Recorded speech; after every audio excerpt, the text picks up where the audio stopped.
نحمده ونصلي على رسوله الكريم أما بعد فأعوذ بالله من الشيطان الرجيم بسم الله الرحمن الرحيم.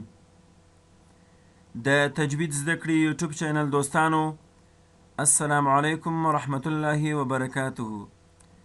هیله ده چې جوړ او روغ به یاست. دوستانو، د تجوید د درسونو په ادامه سره راځو نن اتم مخرج ده. مخکنی درس مو اووم مخرج و چې جیم شین او یا ورڅخه ادا کېدل، شجر اللسان. نننی درس اتم مخرج دی، مخرج الضاد. د ضاد مخرج دی. مخرج یې وایو هر کله چې حفی لسان لږ څه طرف اللسان د اغدراس العلیا غشو د بیخو سره ومشلي، دلته ضاد ادا کیږي. د راسته او چپه طرف دواړو څخه ادا کیږي، یعنی که د رستې خوا څخه ادا کوي او یا هم د چپې خوا څخه ادا کوي، او په یو وار د دواړو طرفو څخه هم ادا کیږي. دوستانو، موږ وایو هر کله چې حفی لسان موږ او تاسو مخکې پیژندلی وو چې د ژبې د پای د خوا طرف ته ویله، یعنی د ژبې د من څخه دغه حصه تر دغه ځای پورې حفی لسان دی. او اغدراس العلیا غشونه هم تاسو پیژنئ دوستانو، چې یو ضواحک، درې طواحن، یو نواجز. دغه پنځو غشو ته یې اغدراس غشونه ویل. یو ضواحک، درې طواحن، څلور، یو نواجز، دا یې پنځه. دغه پنځو غشو. نو کله چې حفی لسان د اغدراس العلیا غشو بیخو سره ومشلیږي، دلته ضاد ادا کیږي. د ضاد حرف چې دی، ډیر خلک د دې تلفظ په مشکل سره کوي.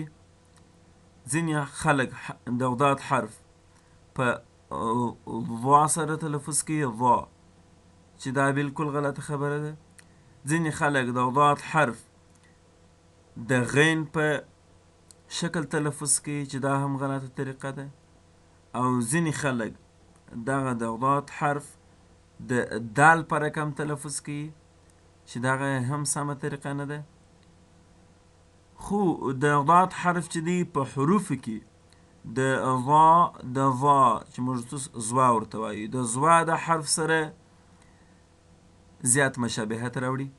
هغه ځکه د ضاد او د ضا کم صفتونه چې دی، په هغو صفاتو کې دغه دوه حروف سره مشترک دي. یو صفت د استطالت په نامه صفت چې دی په ضاد کې سته، خو په ضا کې نسته. د هغه صفت په وجه باندې دوی دوه زیات سره بیلیدای سي، زیات سره جلا کیږي.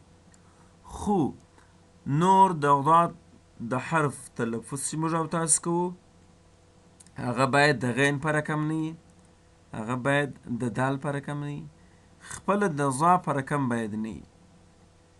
خو که موږ او تاسو د ضاد حرف تلفظ او یا هم مشق کوو، د اوریدونکي فکر به دا وي چې دغه لږ څه د ضا د حرف بوی ورپکښې سته. یعنی ضاد که چیرې په حروفو کې مشابه کېدی، هغه به مشابهت د ضا سره راوړي. ومې ویل چې دوی دوه په صفاتو کې سره مشترک دي. زیات صفتونه د دوی دوه چې دي، هغه صفتونه یې سره مشترک دي. یعنی کوم صفتونه چې په ضا کې دي، هغه په ضاد کې هم سته. خو موږ او ستاسو به کوشش دی چې حفی لسان به د اغدراس العلیا غشو بیخو ته ورپورته کوو، او د دې حرف مشق ډیر ضروري دی. نو چې ادا کوو یې باید خاص یې په ضا سره تلفظ نه کوو، خو د ضا حرف یو څه بوی به ورپکښې کې وي. راځو د ضاد حرف مشق کوو.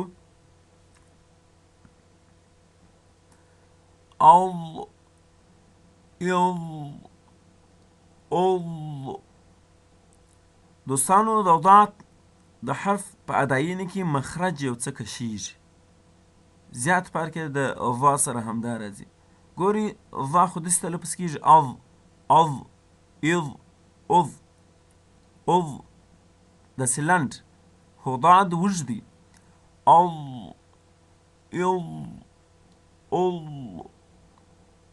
نو دغه د ضاد د سکون د حالت مشکو او د متحرکوالي د حالت مشکې ض ض ضو ضو دو بې نه وایو چې بیا دال ورڅخه جوړیږي. او ضاد حرف ته حرف حافیه وایي.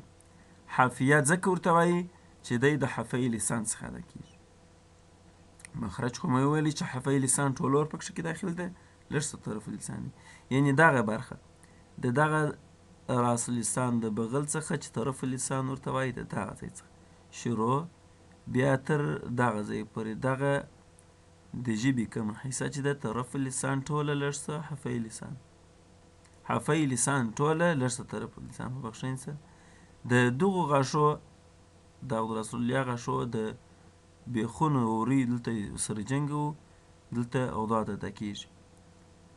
نو د نن ورځې درس همدومره و. والسلام علیکم ورحمة الله وبرکاته.